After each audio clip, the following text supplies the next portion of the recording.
जोहार जोहार जोहार जोहार जोहार जोहार जोहार जोहार जय जय कांग्रेस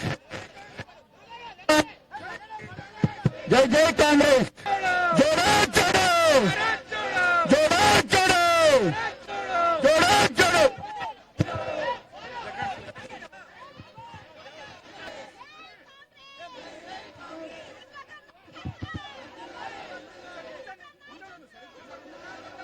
వర్ధిల్లాలి శర్మిల గారి నాయకత్వం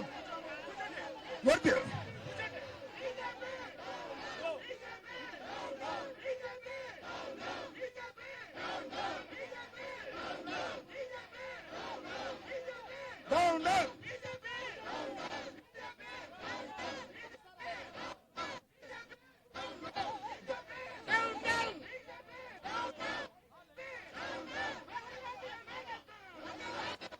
వర్ధిల్లాలి రాహుల్ గాంధీ గారి నాయకత్వం వర్ధిల్లాలి రాహుల్ గాంధీ గారి నాయకత్వం down down bloody BJP government down down bloody BJP BJP BJP BJP BJP BJP BJP BJP BJP BJP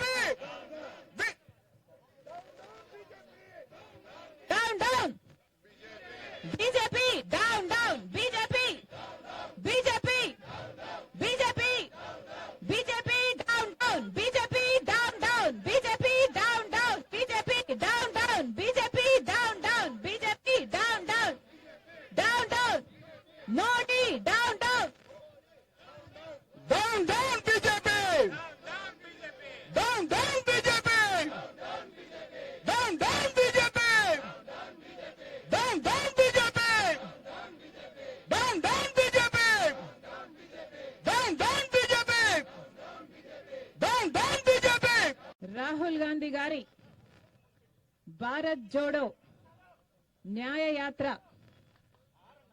ఉద్దేశము మన భారతదేశంలో మన హక్కుల కోసం కొట్లాడాల్సిన అవసరం వచ్చింది కాబట్టి భారత పౌరుల హక్కులు కూడా వాళ్ళకి అందటం లేదు కాబట్టి భారతదేశ పౌరుల హక్కుల కోసం కొట్లాడే దిశగా రాహుల్ గాంధీ గారు భారత్ జోడో న్యాయయాత్ర మొదలుపెట్టారు. అంతకు ముందు చేసిన భారత్ జోడో పాదయాత్రలో రాహుల్ గాంధీ గారు 4000 కిలోమీటర్లు పైగా పాదయాత్ర చేస్తే అడుగడుగున ఎక్కడ వీలైతే అక్కడ కాంగ్రెస్ పార్టీకి వ్యతిరేకంగా ఉన్న ప్రభుత్వాలు అయితేనేమి బీజేపీ అయితేనేమి దాడులు చేశారు, కొట్టడం కూడా కట్టెలతో కొట్టడం కూడా చేశారు, అనేక రకంగా హింసించడం జరిగింది. నిన్న అస్సాంలో రాహుల్ గాంధీ గారు స్వయంగా భారత్ జోడో న్యాయయాత్ర చేస్తుండగా హఠాత్తుగా బీజేపీ గుండాలు గుంపులు గుంపులుగా వచ్చి భారత్ జోడో న్యాయయాత్రలో పాల్గొంటున్న వాళ్ళని మీద దాడులు చేసి వాళ్ళను గాయపరచడం జరిగింది.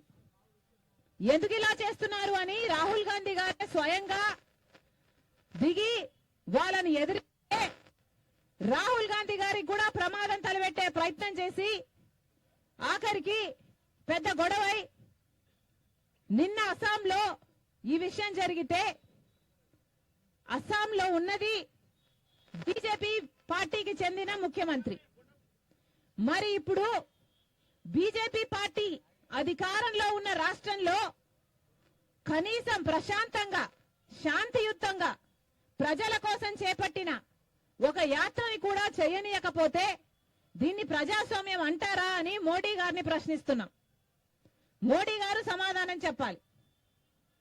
ఈ రాష్ట్రంలో ప్రజలందరూ ఉన్నారా, లేకపోతే కేవలం బీజేపీ పార్టీ కార్యకర్తలు, బీజేపీ పార్టీకి చెందిన నాయకులు, ఆర్ఎస్ఎస్, విహెచ్పి ఇలాంటివి మీకు మాత్రమే చెందిన వాళ్ళు ఈ దేశంలో ఉండాలా?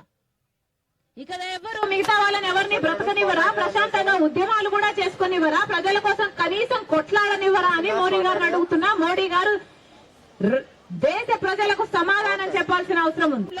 రాహుల్ గాంధీ గారు గుడికి వెళ్ళకూడదట. ఇది ఎక్కడ న్యాయమని అడుగుతున్నాం. అంటే గుడికి వెళ్ళడానికి కూడా మోడీ గారి పర్మిషన్ కావాలా? గుడికి వెళ్ళడానికి కూడా బీజేపీ పర్మిషన్ కావాలా? గుడికి వెళ్ళడానికి కూడా బీజేపీ కార్యకర్త బీజేపీ నాయకుడు లేకపోతే ఆర్ఎస్ఎస్ లేకపోతే విహెచ్ఓ వీళ్ళ ఈ సభ్యులే అయి ఉండాలా? సామాన్య ప్రజలకు కనీసం గుడికి వెళ్లే హక్కు లేదా అని అడుగుతున్నాం. ఎందుకు నిరాకరించారో మోడీ గారు, అస్సాం చీఫ్ మినిస్టర్ సమాధానం చెప్పాల్సిన అవసరం ఉంది.